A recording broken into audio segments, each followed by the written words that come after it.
All right, so now I'm going to do 47. Again, like I said in the earlier one, I'm going to do the odds, and then you can be on your own for the evens. So y squared minus 2/3 y plus 1/9 is equal to 0. Now, although this looks maybe scary because they're fractions, it's actually not, because it looks like a perfect square trinomial. So how I know that? One, easy, y squared, I can split that evenly. Then I look at the last term. 1 is a perfect square and 9 is a perfect square. So the square root of 1/9 is 1/3. So split apart the y's. And again, 1/9, don't use your calculator for that, because your calculator is going to give you a decimal answer.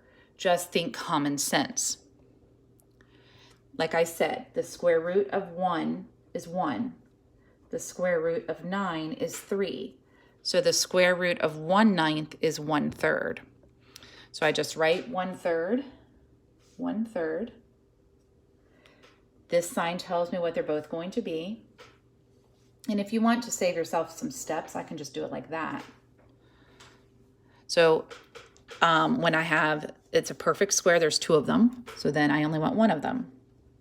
So now I have y minus 1/3 is equal to 0.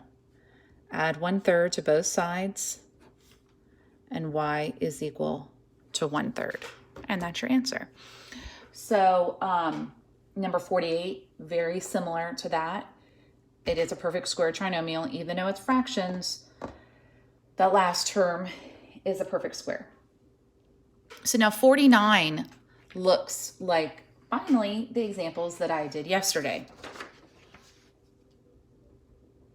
49, here we go. Z squared plus 2z plus 1 equals 16. So now here we have one that is not set to 0. So this is a perfect square trinomial. Z is a perfect square. Z squared is a perfect square. 1 is a perfect square. So that's simple. It's just z plus 1 squared is equal to 16. You'll notice what I did in this last one, because we've done several of them, is instead of writing z plus 1 twice, I just went ahead and wrote z plus 1 squared. It's the same thing. It just saves me that step of writing it again. So now, look, 16 is a perfect square. So I take the square root, take the square root. So now I just have z plus 1 is equal to, be careful, this is plus or minus 4. That's what we discussed yesterday, because -4 times -4 is positive 16, and positive 4 times positive 4 is positive 16. So now we subtract the 1 from both sides.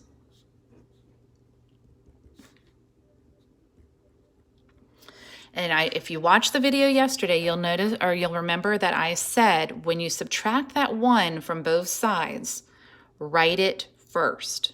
If you write it afterwards, you are going to get it wrong. 90% of you will get it wrong.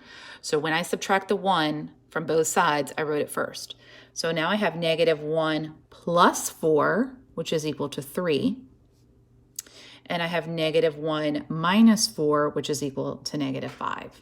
And that is your answer, 3 and -5. And 50 is very similar. They're perfect squares. 81 is a perfect square. Although I have done these with you, or for you, I still expect these to be done on your homework. This is not a replacement, but just help.